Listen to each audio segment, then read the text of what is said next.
Hi everyone, my name is Nyambura. So I'm going to start with actually a random thing, and this is a question for Sani. The way you use footnotes in your book is really interesting. Like, how many of you love nonfiction writing? Yeah, and you know the way sometimes the nonfiction books where it's like half of the book, like if you're reading on Kindle, you get to 50%, the book is over, but the rest of it is just notes. And sometimes it can be a really enlivening experience to read a book with footnotes. So I'm very curious about how, yeah, you used footnotes almost as buffers, as evidence, as like something to grow your narrative. So what informed that decision? Alors, en commençant, je vais parler en français.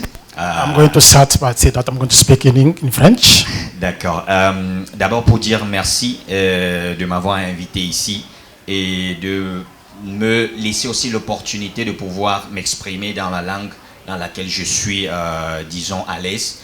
Thank you very much to have invited me here and to allow me to speak in language that way I'm comfortable.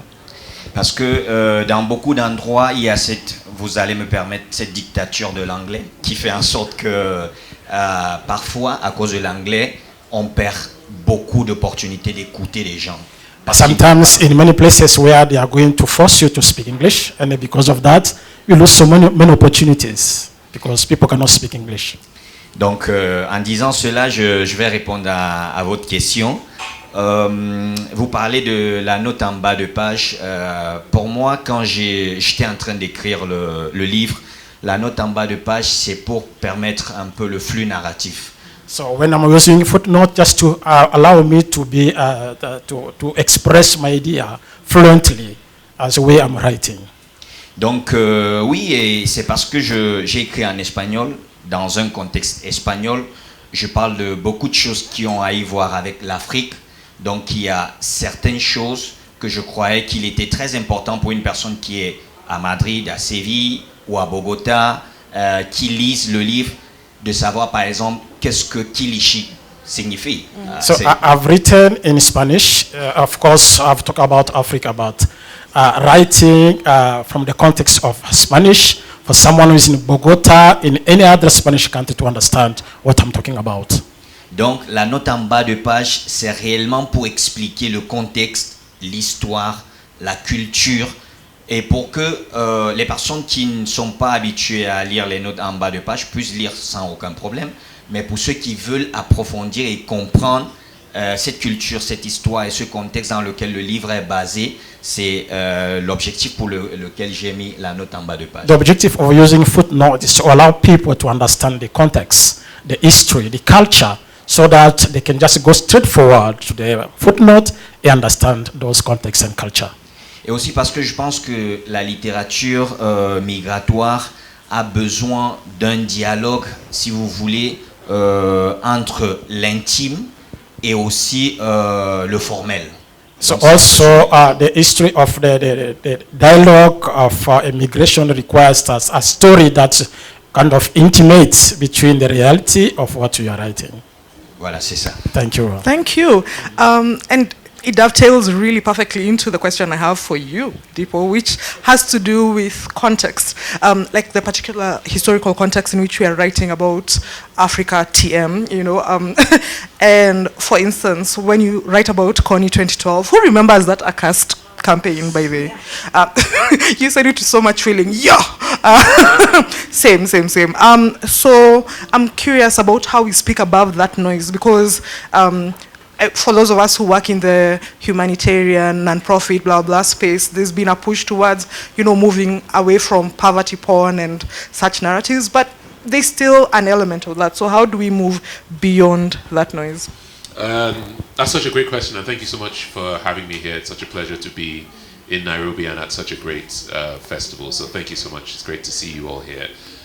It's fundamental to the work that we're trying to do in getting people to better understand and appreciate Africa and the diversity that exists across 54 countries, 1.4 billion people and over 2,000 different languages. Historically, the context of our existence has been stripped away in order to portray these very simple narratives of the region. Often it started during the colonial era when it was easier to justify the colonization of our land by claiming that, you know, we're all savages, we're all uncivilized people, and that the Europeans would come in and save us from ourselves. And that eventually morphed in the 1980s and into the 1990s to push these charity campaigns that realized that they could raise a lot of money very quickly by using these images that stripped us of our context. So it would just show, you know, images of starving children, of babies with flies around their heads, and they would label that as Africa. And that would be the experience of the entirety of Africa. Often what was missing in these conversations was the context. Firstly, what country are we talking about? What specific crisis is happening there? Who are the main actors involved in that crisis? Why has it continued up until today? That is why without that context, it's easy to simplify an entire region and to paint everybody with the same brush. And so what I want to do is I want to introduce that context back into the conversation. I want people to understand how we were created, how Kenya was created, how Nigeria was created, you know, the specific algorithms that came into play between divide and rule countries versus settler colonies, and you know, the independence era and the fights between there, and the individuality of our different ethnic groups and the relationships between those ethnic groups and our borders and all these things. That context is really, really important. And when that context is reintroduced, then I think people will see us for the richness of our diversity across this region. And I feel like journalism has a role to play. I know that your brother Bashir is a journalist and you're a journalist. So journalism is in the room with us. So then the reason I bring it up is that it's a feature of both your work in one way or another, but also I think journalism is under threat right now. I think we can all agree that in many parts of the world, journalists are, you know, even being killed in the course of their work. And so I'm curious about which norms or innovations that are tied to journalism inform the way we can bring, you know, Africa to greater understanding across the world. Either of you can take this question, or both. I think there are so many great innovations, and I think you're right that there is sort of a war on journalism at the moment.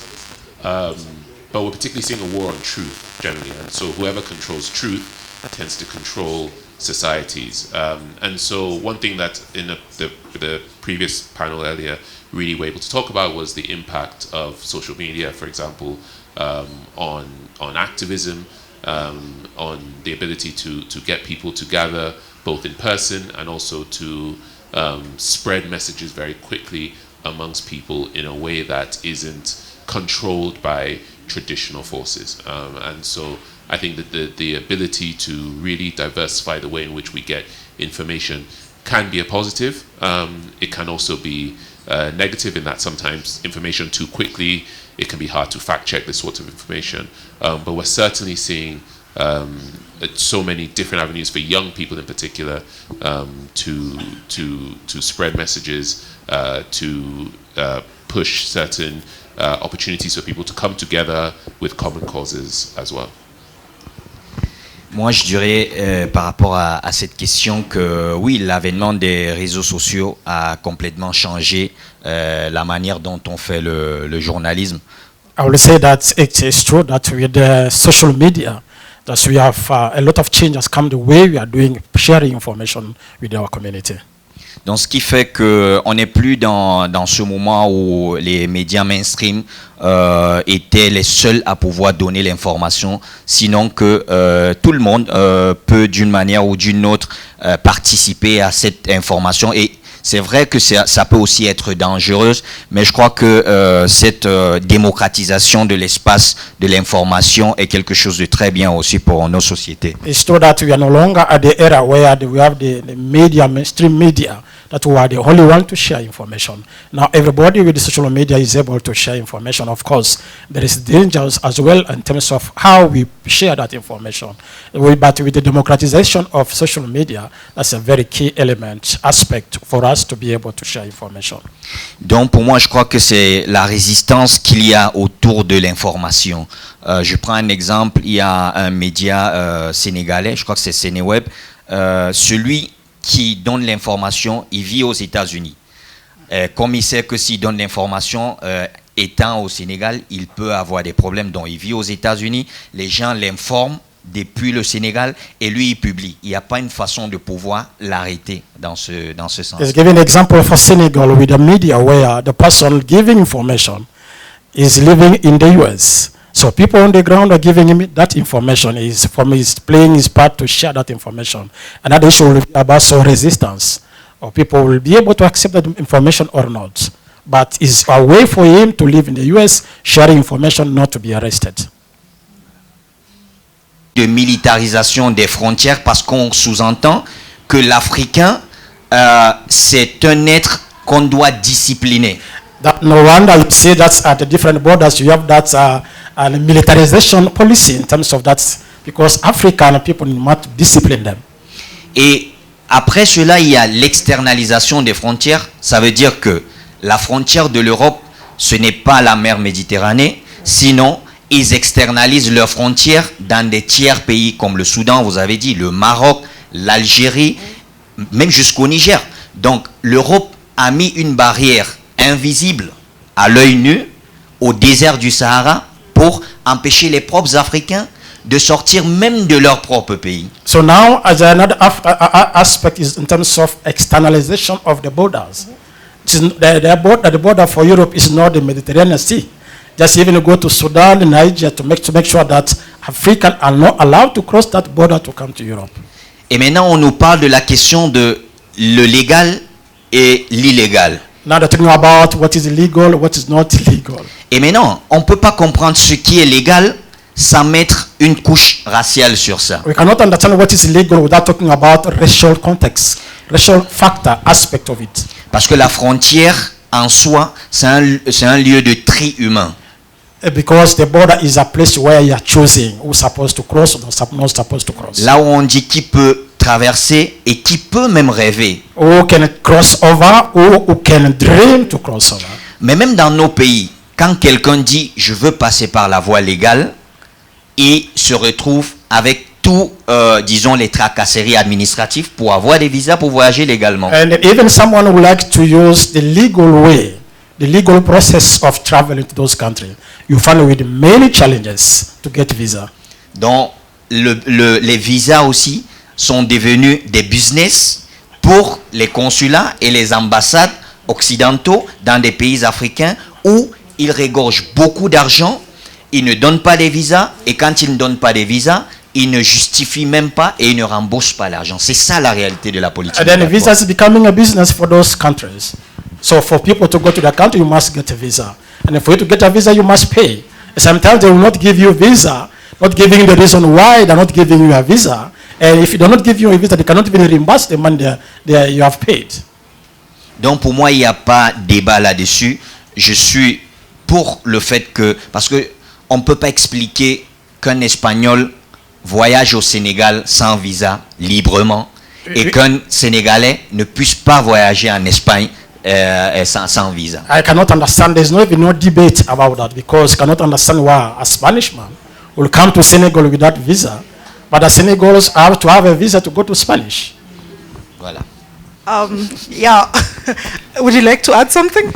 No, I think you summed it up really well. Oh no, you look so animated. Say something. It was I think there's so many elements of it, and I think such an interesting example to bring up Spain and Spain's relationship with Africa and these enclaves, and the way in which people are more and more using borders as a way to stop people from coming in rather than celebrating individual cultures and our ability to connect across borders. That is something that again speaks to our sort of the human experience of wanting to connect across regions, but instead it's sort of another form of weaponizing the way in which we could,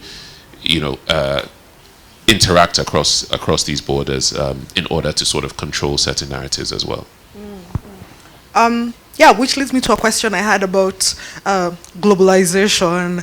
I like how I'm saying it like it's keywords I'm using, but yeah, not just globalization. But one of the things you mentioned, Sani, which I remember when I was reading your book, I highlighted and I said, SAPs. Okay, so for the people under a certain age in the room, or people who don't know this, SAPs were structural adjustment programs of like Bretton Woods institutions. And basically they were what Sani was referring to, like all my stationaries on my lap.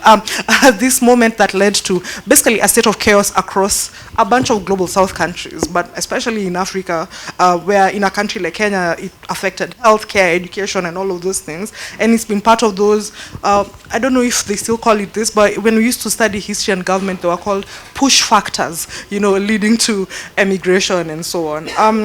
And so I'm curious about how, you know, how much of this desire to be understood, you know, we are talking about the justice of not being understood, and so the injustice of not being understood, how much of it is tied to globalization, but also certain diasporic identities. Like, I don't know if people who live on the continent, live, love, laugh on the continent, who maybe don't have diasporic links, are thinking about Africa's image in the same way as people who are living off the continent, you know. So how much of these desires to be known, to be seen, to be understood are shaped by being in the diaspora? Either of you can take it first. That's a very, very good question. And I think the diaspora is such an important concept to bring into this because people experience these in different ways. That doesn't mean necessarily that both are not impacted negatively. So there are many people who are in the diaspora for whom, especially if you're in the diaspora, it's often easier to switch between identities when it's convenient to do so. And often we've sort of seen a lot of that in years gone by when it was less fashionable to be African or West African. That was sort of brought in through Afrobeats and all these sort of things that have made it sort of certainly fashionable again.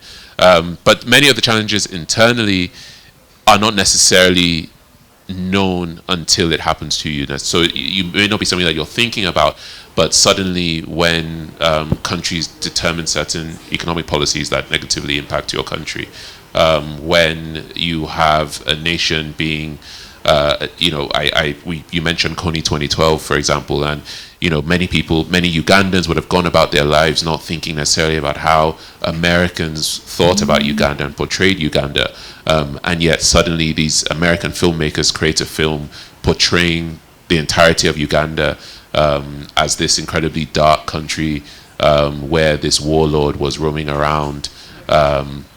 And it was pain and suffering and darkness and nothing else. And then suddenly that one video goes viral and it completely destroys or has a hugely negative impact on Uganda's tourism industry overnight. And that has an impact on you, whether it was something that you were even considering before. So these negative stereotypes have had an impact on the way in which countries have been able to do the things that they themselves want to do, whether it's through tourism, whether it's through, we see it in culture in particular, where you have so many creators across the region who want to make films and want to write books and want to do so not only within their own countries but also to tell the stories of their nations internationally, and they hit these walls where the rest of the world says that sounds interesting but that's not the real Africa, and they want stories of the real Africa. And when people say the real Africa, they often mean either poverty or safari and nothing else in between those two things. And so it definitely impacts the diaspora and people who live on the continent differently, but those negative impacts certainly can be felt across the two. Pour moi, je crois que quand on parle de la diaspora, j'ai tendance à expliquer que la diaspora, pour moi, c'est quand on parle de la diaspora et de l'Afrique, la diaspora, c'est comme la terre, on va dire la terre ferme. L'Afrique, c'est comme le bateau. So when I talk about diaspora, according to me, is that understanding diaspora as the hut, the farm hut, and Africa is like a boat.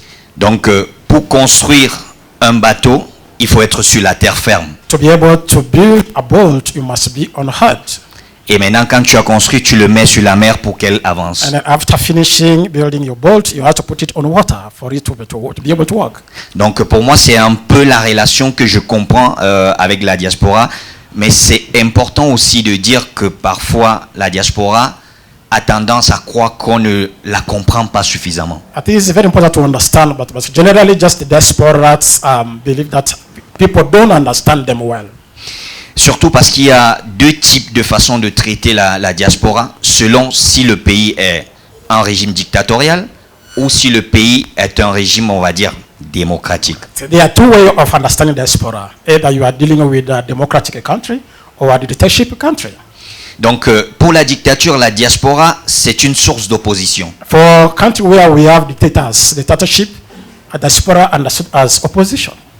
Et pour les régimes démocratiques, on va dire, la diaspora, c'est une opportunité. For a country where we have democracy, diaspora is an opportunity. Donc, parfois, on se retrouve, la diaspora, quand on veut faire les politiques publiques dans nos pays en Afrique, on parle de la diaspora seulement quand ils envoient de l'argent. So in Africa, we are talking about diaspora only when they have to send money to Africa. Donc, on parle de la diaspora sans leur accorder, disons, le droit politique. Without giving them any political rights. Parce que beaucoup de nos pays, par exemple, n'acceptent pas la double nationalité, un exemple. Because most of our countries don't accept that dual citizenship. Donc, on peut envoyer l'argent, mais on ne peut pas voter. We can send money, but we're not allowed to vote. Donc, pour moi, je crois que ça, et quand on est en Europe, ou bien quand on est hors de l'Afrique, on n'est pas suffisamment du territoire où on se trouve. So when we are outside Africa or in Europe, we are not part of the country where we belong to before traveling to.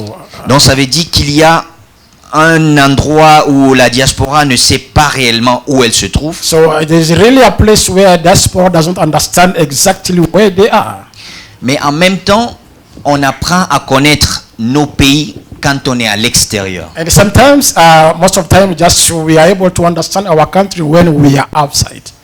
Et c'est en ce moment qu'on se rend compte réellement des défis dans lesquels nos pays sont plongés. And then you are able to understand the challenges that our country are facing. Donc pour moi, je crois que la diaspora, c'est cet élément qui est indispensable. C'est justement pourquoi l'Union africaine considère la diaspora comme la 6e région du continent. That's why the African Union considers diaspora as the 6th continent for around the world. It's something very important that must be well understood. Voilà. I was just thinking about how remittances are always in the chat when we talk about like the diaspora, and it's interesting to think of that. I'd not actually ever thought of it like that, that if you're coming from a certain sort of state, the diaspora is viewed very differently depending on what country you're coming from. So before I go into questions, I actually have many questions for these two, but we could be here forever. And I wanted to say that your books read as time capsules for me. Like they capture a very particular moment in time. You know, when I was reading both your books, there'd be times when I'd highlight and be like, and now this has happened. And now this has happened. And it's like, okay, thank you for speaking to the text, you know, or something. So I'm curious about whether you would consider writing something along those lines in the future. And if you would, how would you update it, or what insights would you bring to a text like that, if you would? What sort of text? Pardon? What sort of text? Your book. Your books, either of your books, because as I was saying, your books read as time capsules. Yeah, either of you. Like, your book, I feel, as I'm saying, I feel like both of your books are capturing a very particular moment in time. Yeah. So, would you consider, for instance, writing an update and saying Africa is still not a country, and and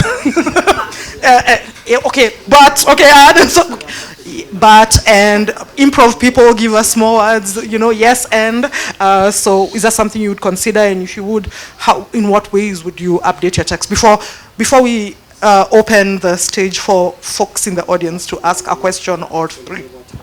And when it comes to sort of the aim of the book more than anything else is to break stereotypes of modern Africa.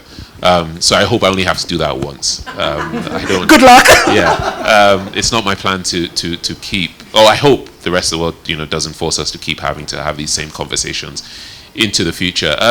For me, it's such an exciting time for the continent, and there's so much more to say in terms of, you know, the book does a pretty it has to sort of go through quite a lot of countries very quickly in terms of how each country was created, some of these fundamental themes. There's so much more detail that can go into. You can write a whole book on settler policy in Southern Africa. You can do a whole book on the development of democracies in certain regions, on all sorts, on the independence era alone, the independence heroes, all that sort of, you could do so many different things on each individual topic.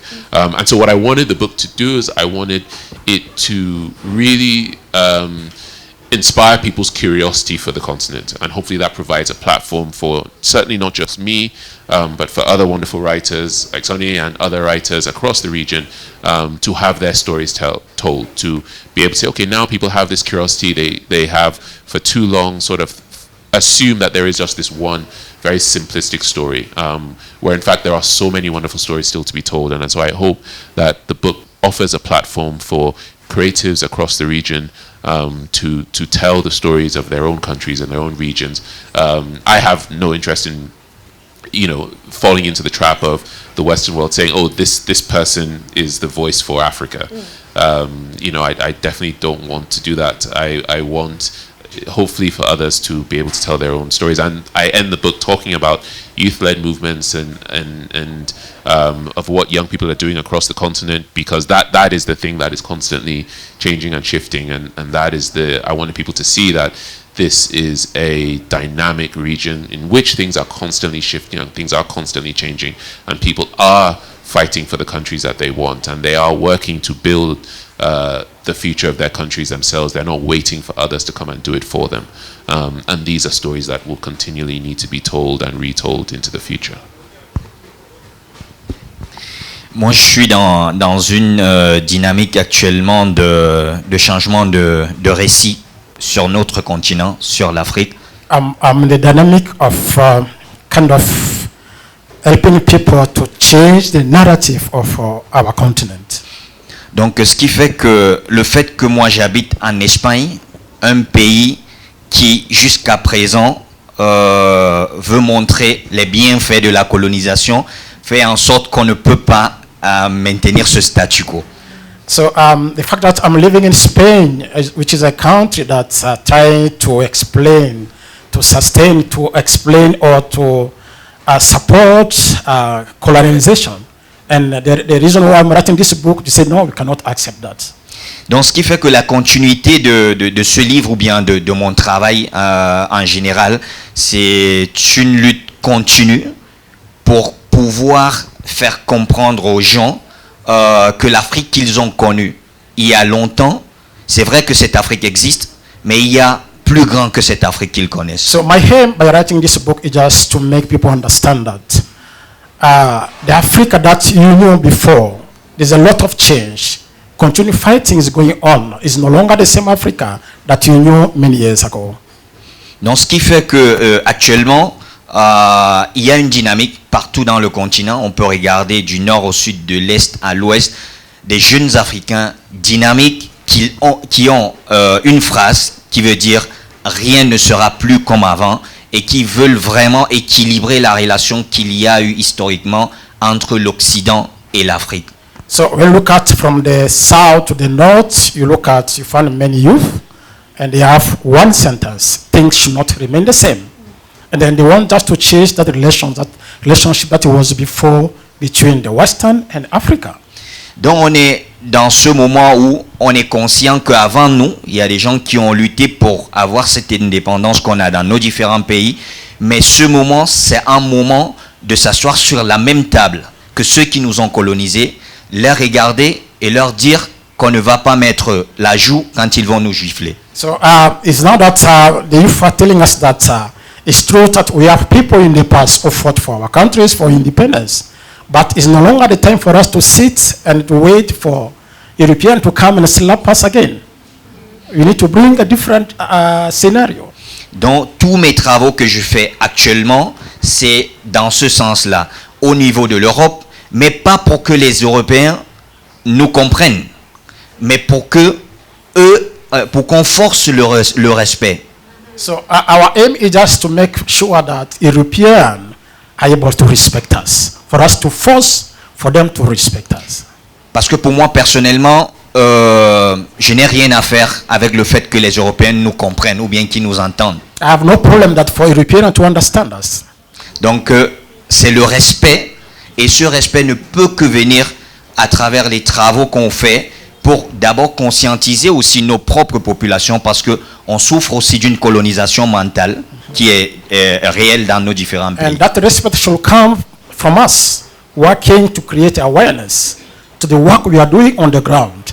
And then from that work we are doing on the ground, we are going to all that respect. Voilà. Thank you both. I'd love to take some questions from the audience, and anyone with a question? Do you mind coming to the front and we can give you a mic? No.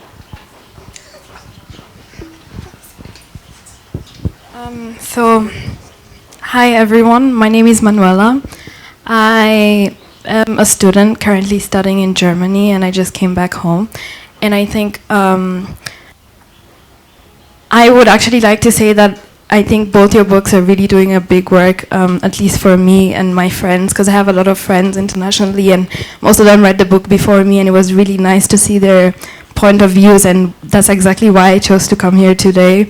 And it's more like of proposing an incentive also to the people here, because before moving away from home, I never really thought of myself as Kenyan. It was like just the fact that I wore a bracelet and I lived in this country for my whole life.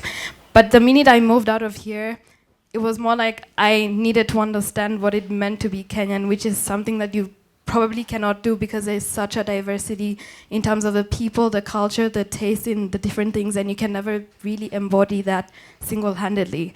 But the reality is also the minute you leave Africa, you tend to become an African, or is something that is tied to your identity completely. And the reality is, yes, I'm Kenyan, and maybe it's easier for me to understand how to be Kenyan, but it's probably harder for me to understand how it is to be Nigerian or Senegalese beyond the music or the food, you know. But I, with time, came to understand Kwame Nkrumah's quote that says that I'm not African because I was born in Africa, but because Africa was born in me. And the role I see your books, or rather the role we should all be playing in this room, is to understand ourselves as African. Because yes, but the minute we need the Europeans to respect us, we need to show them that we also understand ourselves. And the reality is, it's probably so harder for a boy born in Niger to understand me as a Kenyan than it is for them to understand someone born in Germany.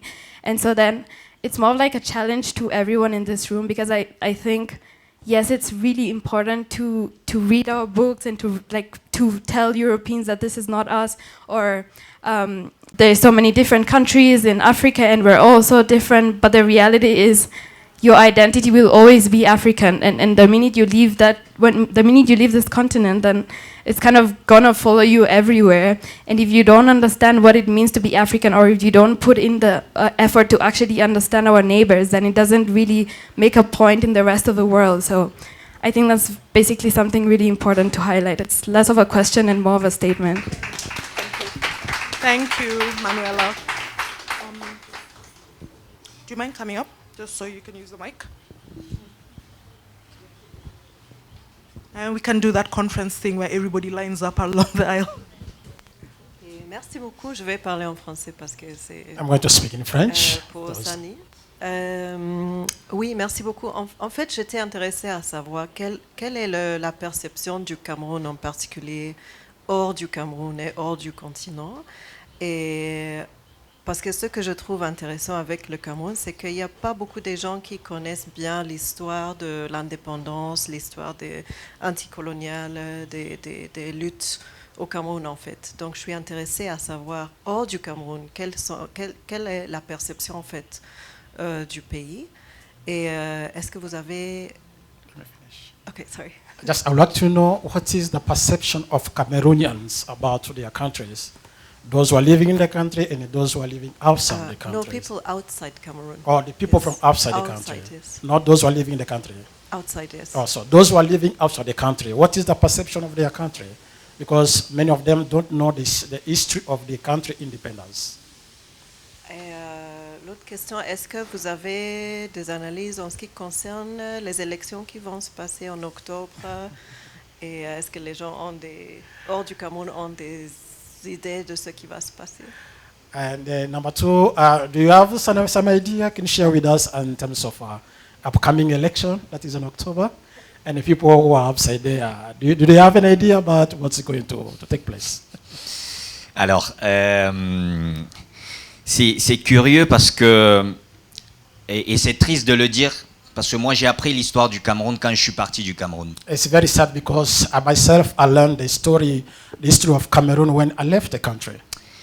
Parce que notre système éducatif n'enseigne pas l'histoire réelle du Cameroun, par exemple. Because our education system does not teach us the real story of the country history. Parce que, pour que vous compreniez, parmi les pays africains, anciennes colonies françaises, seul le Cameroun, l'Algérie et le Madagascar ont eu leur indépendance en versant beaucoup de sang. Because among the countries that were colonized by French, Cameroon, Algeria, Et Madagascar. Madagascar, they got independence with a lot of blood. On parle beaucoup de la guerre d'Algérie, mais personne ne connaît la guerre du Cameroun. People are talking a lot about the war in Algeria, but nobody talk about that war. On parle d'une guerre qui a fait près de 500 000 morts, où on coupait des têtes, où il y avait des gens qui partaient dans les maquis. C'était vraiment violent ce qui s'était passé au Cameroun. We have around 500,000 dead in that war. That's never been spoke about. Donc, moi, j'ai appris ça en lisant un livre intitulé Cameroun, avec K. Et c'est ce livre de Thomas Deltombe et beaucoup d'autres journalistes qui m'a vraiment ouvert les yeux et commencé à faire des recherches sur l'histoire de mon pays. I know about my country, Cameroon, when I read the book of Thomas Deltombe. Thomas Deltombe. Yes, the book, the title was Cameroon with K. And then with many other writers that helped me to understand the story of Cameroon. Donc, pour moi, c'est triste parce qu'après, là, il n'y a plus eu un retour en arrière parce que ça a toujours été, tout mon temps, je l'ai dédié à connaître réellement l'histoire falsifiée de mon pays. And then from there, I was able just to take all my time to be able to understand the falsified story of my country. Et c'est ce qui explique l'actuel état du Cameroun. Parce que le Cameroun, actuellement, c'est un pays qui fonctionne en pilote automatique. So that explains the situation we're having today in Cameroon. It's like our country is being led and autopilot. Autopilot, yes. Yeah. Parce que bon, on a un président qui a fait 43 ans au pouvoir, il a 92 ans. We have a president that has been in power since 43 years. He's 92 years old. Le Cameroun, c'est une exception. Cameroon is an exception. En un seul mot. In just one word. Donc, one exception. Et c'est triste de le dire parce que it's very sad to say that. C'est un pays qui a beaucoup de talent. Quand tu pars partout, tu trouves des Camerounais qui sont vraiment en train de travailler, mais ils doivent être hors du pays parce que dans le pays, ils représentent une menace pour le régime en place. Because the country has so many talent, and you find everywhere Cameroonians are working outside the country. Because if you have to go back to the country, it's considered as a threat to the country. Donc actuellement, oui, les élections, ça va être en octobre. Yes, election is going to be in October. Mais en Afrique, comme Omar Bongo l'avait dit, en ce moment, les présidents n'organisent pas les élections pour perdre. In Africa, like Omar Bongo said, there's no president that organizes election to lose. Mais nous, on va voter. We are going to vote. Ce qu'ils font, c'est que parfois, ils empêchent aussi la diaspora de voter. And what they are doing sometimes, just to prevent the diaspora to vote. Je vous prends un exemple. Let me give you an example. En 2018, il y a eu des élections. Le vote de la diaspora est arrivé au Cameroun l'année dernière. In 2018, there was an election in Cameroon, but the vote from the diaspora has reached the country last year. Donc avec ça, je crois que vous comprenez un peu ce que c'est que le Cameroun. Et c'est un pays dont personne ne parle sur les médias. And then you now understand what is Cameroon. And it's a country that nobody's talking about in the media. Donc il y a un silence radio. We have a silence, a radio silence. Et ce qui fait en sorte que tout ce qui se passe là-bas dans le pays, presque personne ne sait. And then nobody knows what is going on in the country. Et actuellement, c'est vrai qu'il y a une détermination du côté de la diaspora. Il y a eu une démonstration à Paris, dernièrement avec un leader d'opposition, sur lequel il y a au moins un espoir. Et on espère, comme on le dit, qu'on va en finir avec le régime de Paul Biya. Yeah, at least you have some hope with some plan from the opposition that have been organized in Paris, in France. And they're looking forward to put an end to that system. We hope. Et même actuellement, moi personnellement, quand je rentre au pays, à chaque fois j'ai un minimum de 3 heures à 4 heures d'interrogatoire à l'aéroport. And then when I go back to the country, at the airport, they keep me for 3 to 4 hours to ask me questions. Donc, ce qui fait que nous sommes, la diaspora, une menace pour ce pays parce qu'on nous monotorise nos réseaux sociaux, par exemple. The diaspora is being considered as a threat, and they are even monitoring our social media.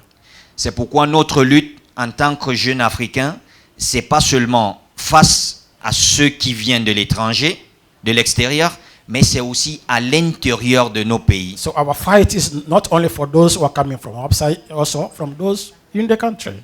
Ouais, voilà. Je sais pas si j'ai répondu. I don't know whether I've answered your question. D'accord.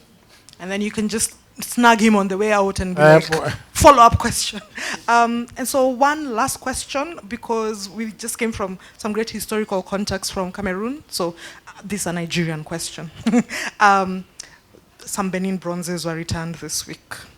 And you write about them and generally artifacts and so on. And for people in Nairobi, I don't know if you've heard of the work of of African digital heritage and the work they've done around like returning artifacts and so on. So that's I think that exercises some of us here in Nairobi.